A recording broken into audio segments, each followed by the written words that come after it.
मुंबई महानगरपालिकेच्या निवडणुकीचा धुराळा उडाला आणि या निवडणुकीत तरुणाईचा कल महत्त्वाचा ठरणार आहे। मुंबईतल्या तरुणाईला नेमक्या कोणत्या समस्या भेडसावतात, कोणत्या मुद्द्यांवर ही तरुणाई आपलं मत देईल, यासारख्या अनेक प्रश्नांची उत्तरं जाणून घेण्यासाठी आम्ही हिंदुजा कॉलेजमधील तरुणाईशी संवाद साधला। मुंबई महापालिका निवडणुका ह्या तोंडावर आलेल्या आहेत आणि मुंबईच्या नाक्यावर हा कार्यक्रम घेऊन आपण पोहोचलेलो आहोत मुंबईतील हिंदुजा कॉलेजमध्ये। इथला जो तरुण वर्ग आहे त्यांना काय वाटते, कारण प्रत्येक निवडणुकांमध्ये तरुणांचे जे प्रतिनिधी असतात, तरुण असतात, त्यांच्या मतदानाला एक महत्त्व असतं। त्यांच्या नेमक्या भूमिका काय आहेत, सध्या कोणत्या प्रश्न आहेत हे आपण त्यांनाच विचारणार आहोत।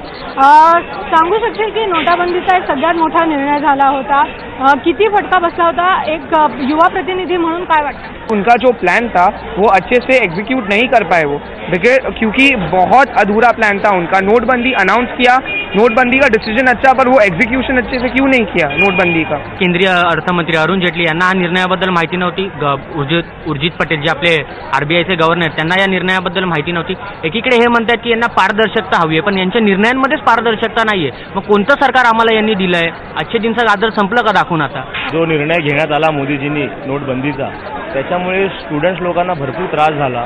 दिवस लाईनीमध्ये उभे राहून आपलेच पैसे लाईनीमध्ये दिवसभर 4-5 तास उभे राहून पैसे काढायचे। मग कॉलेजला यायचं की लाईनीत उभे राहून पैसे काढायचा, हा एक मुद्दा झाला। पारदर्शकता म्हणजे काय हे मुळात शिवसेनेला माहिती नाहीये।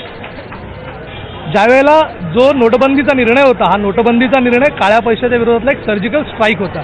कठीण निर्णय, कठोर निर्णय घेण्याची क्षमता किंवा घेण्याची हिंमत याच्या आधीच्या कुठल्याही नेतृत्वाकडे नव्हती। ती आमच्या आदरणीय नरेंद्र मोदींकडे ते नेतृत्व होतं, तो कौशल्य होतं आणि म्हणून कठोर वाटणारा पण राष्ट्रहिताचा निर्णय नरेंद्र मोदींनी घेतला आणि देशातल्या नागरिकांनी त्याला मोठ्या प्रमाणावर समर्थन केलं। दुसरा एक महत्त्वाचा प्रश्न असतो रोजगाराचा किती महत्त्वाचा प्रश्न, आणि वाटतं का की सरकार असेल किंवा राजकीय नेते आहेत ते ह्याला कुठेतरी ह्यासाठी काही काम करतात? नोटाबंदीनंतर आम्हाला एवढा रोजगार ढासळला गेला की युवकांना काही जॉब मिळणे पण कठीण होणार आहे आणि मेक इन इंडिया आणि मेक इन महाराष्ट्र म्हटलं जातं, त्याच्यासाठी तरुणांनी काय केलं पाहिजे? मेक इन इंडियासारखे जेव्हा गोष्टी होतात, MOUs होतात, पुढे का? बेसिकली आपण तर बघायला गेलो तर या सरकारचं रोजगाराबाबतीत काही सक्षम पावलं नाही उचलले।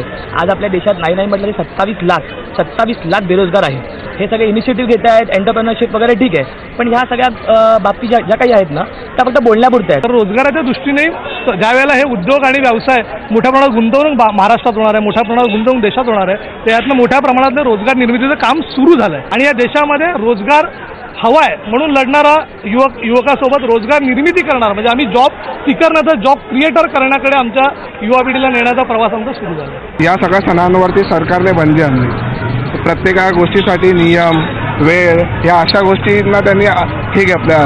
जिथे 9 ते 10 तास लागायचे सरकारमध्ये तुम्ही पण बसता? हो, पण मी काय म्हणते काही गोष्टींना त्यांनी विरोध केलाय, जे ते मराठी सणांनाच विरोध केला, बाकीच्या गोष्टींना त्यांनी विरोध नाही। आज जर तुम्ही बघितलं असाल मस्जिद बंदर त्या साईडला जे भोंगे वगैरे वाजतात ते कंटिन्यू दिवसभर वाजत असतात, तेव्हा त्या कुठे दिसत नाही सरकारला। फक्त तो आक्रोश होतो त्यांच्याबद्दल, तो फक्त हिंदू लोकांसाठी, मराठी लोकांसाठी त्या मोठ्या प्रमाणात केला जातो। मराठी अस्मितेचं काय फक्त निवडणूक आल्यावर मराठी असतं?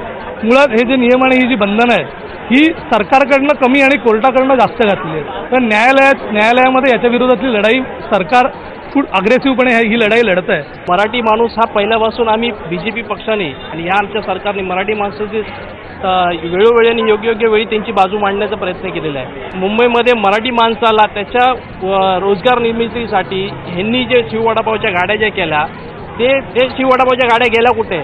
आम्ही तरी स्किल डेव्हलपमेंट, न्यू जनरेशन आजच्या तारखेला टेक्नॉलॉजीकडे वळतोय। आपण टेक्नॉलॉजीकडे किती आणखीन इतपत वाढलं पाहिजे त्या दृष्टिकोनातून त्या दिशेने आम्ही पुढे वाटचाल करत आहोत, पण ह्यांचं कुठलंही ते तिथे वाटचाल दिसत नाही। जेव्हा शहरांमध्ये महिला काम करतात तेव्हा महिलांच्या सुरक्षेबाबत आपण विचारूया, क्या बताना चाहेंगी?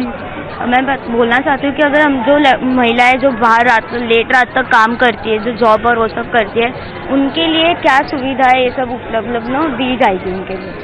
आजकल ईव टीजिंग के केसेस बहुत हो रहे हैं सिटी में, तो हम लोग ये जानना चाहते हैं कि ये गवर्नमेंट उन ईव टीजिंग के केसेस के खिलाफ क्या एक्शन्स लेगी? आपल्याकडे गृह खात्यासाठी पूर्णवेळ मंत्री नाहीये, त्याच्यामुळे कुठेतरी पोलीस खात्यावरची पकड ही सुटी पडत चालली आहे आणि त्याच्यातून हे ईव टीजिंगचे म्हणजे छेडछाडीचे प्रकार वाढत आहेत का, याच्याकडे नक्कीच या सरकारने लक्ष दिलं पाहिजे। मुंबई पोलीस एकदम सक्षम आहेत, महिला सुरक्षित आहेत। बँगलोरमध्ये घटना झाली, दिल्लीमध्ये घटना झाली आणि महिला सुरक्षित तुम्ही जर गोष्ट केली, तिकडे आपले मीरा भाईंदर जे भाजपचे नगरसेवक हेच बलात्कार बलात्कार करतात, तर ह्यांच्याकडून तुम्ही महिला सुरक्षित अपेक्षा काय करू शकतात? महिला सुरक्षित फक्त शिवसेना आणि शिवसेनाच करू शकते, अन्य कुठलाही पक्ष महिलांना सुरक्षा ठेवू शकत नाही. आज मुंबईसारख्या शहरामध्ये 6000पेक्षा अधिक कॅमेरे लावून मुंबई पूर्णपणे सुपरविजनमध्ये आणलेली आहे. त्या ठिकाणच्या पोलीस स्टेशनमध्ये असतील किंवा हेडक्वार्टर्समधनं त्या पूर्ण मुंबईवर सुरक्षा राखली जाते. प्रत्येक पोलीस स्टेशनला चार्ली महिलांचं गस्त एक टीम तयार करण्यात आली. ते 12-24 तास ते पूर्ण गस्त घालत असतात. DPR सिस्टम तयार करण्यात आलं. महिलांसाठी बरेचसे ॲप्स तयार करण्यात आले, जेणेकरून जे कुठेही कुठे अडचणीत असतील तर त्या ॲपवरती त्वरित संपर्क साधू शकतील. ह्या लेवलचं आपण काम करतो. आपण पाहतोय की शिवसेना आणि भाजपने कुठेतरी विद्यार्थ्यांच्या प्रश्नांना उत्तर देण्याचा प्रयत्न केलेला आहे, परंतु विद्यार्थ्यांसाठी ज्या समस्या आहेत त्या नक्कीच आहेत की रोजगार निर्मिती होणार आहे का, की फक्त निवडणुका जेव्हा येतात तेव्हा मराठी मतांसाठी हे सर्व नेते एकत्र येतात का, आणि खरंच निवडणुकांच्या माध्यमातून मुंबईचा विकास किंवा या तरुणांच्या प्रश्नांना उत्तरं मिळणार आहेत का, हेच प्रश्न यांच्यासमोर पडले आहेत. कॅमेरामन अजित कदमसह रश्मी पुराणिक, ABP माझा, मुंबई.